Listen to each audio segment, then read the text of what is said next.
টানা বৃষ্টিতে রাস্তায় জমে জল, ঘন্টার পর ঘন্টা রাস্তায় যানজটের পরিস্থিতি। আর এই যে ভোগান্তি মানুষের, সেই কথা স্বীকার করে নিয়েছে পুলিশ। রাস্তার খারাপ পরিস্থিতির জন্য, রাস্তায় জল জমার জন্য বাইপাস সংলগ্ন আম্বেদকর ব্রিজের কাছে, সেখানে একদম যে কলকাতা ট্রাফিক পুলিশ সেখানে স্বীকার করে নিয়েছে যে ধীর গতিতে চলছে যানবাহন।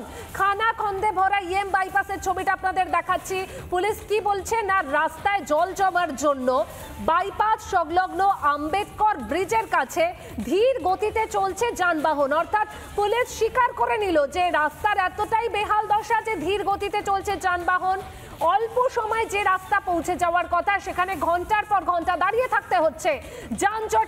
যানজট তৈরি হচ্ছে, যার ফলে ভোগান্তি নিত্যযাত্রীদের, সাধারণ মানুষদের। আর মানুষের ভোগান্তির কথা তুলে ধরছি আমরা, রিপাবলিক বাংলা। ভোগান্তির শিকারের এই কথা স্বীকার করে নিয়েছে পুলিশ।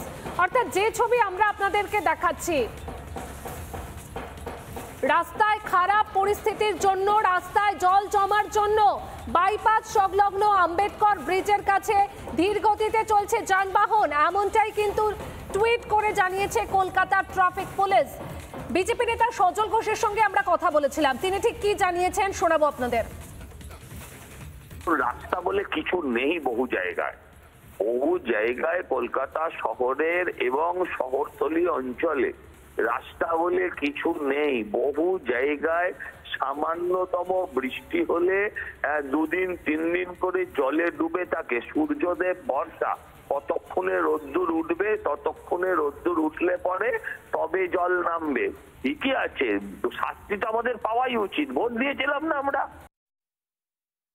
নানা ধরনের কন্টেন্ট দেখার জন্য লাইক করুন, শেয়ার করুন আমাদের ফেসবুক পেজ, সাবস্ক্রাইব করুন আমাদের ইউটিউব চ্যানেল। পাশাপাশি অন্যান্য ব্রেকিং নিউজের জন্য অবশ্যই চোখ রাখুন রিপাবলিক বাংলায়।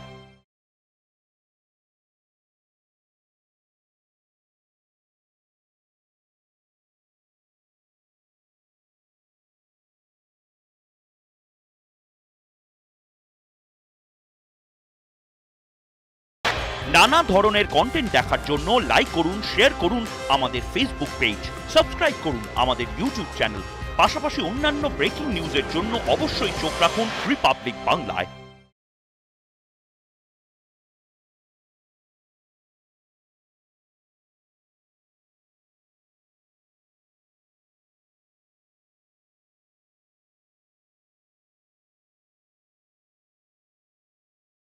নানা ধরনের কন্টেন্ট দেখার জন্য লাইক করুন, শেয়ার করুন আমাদের ফেসবুক পেজ, সাবস্ক্রাইব করুন আমাদের ইউটিউব চ্যানেল।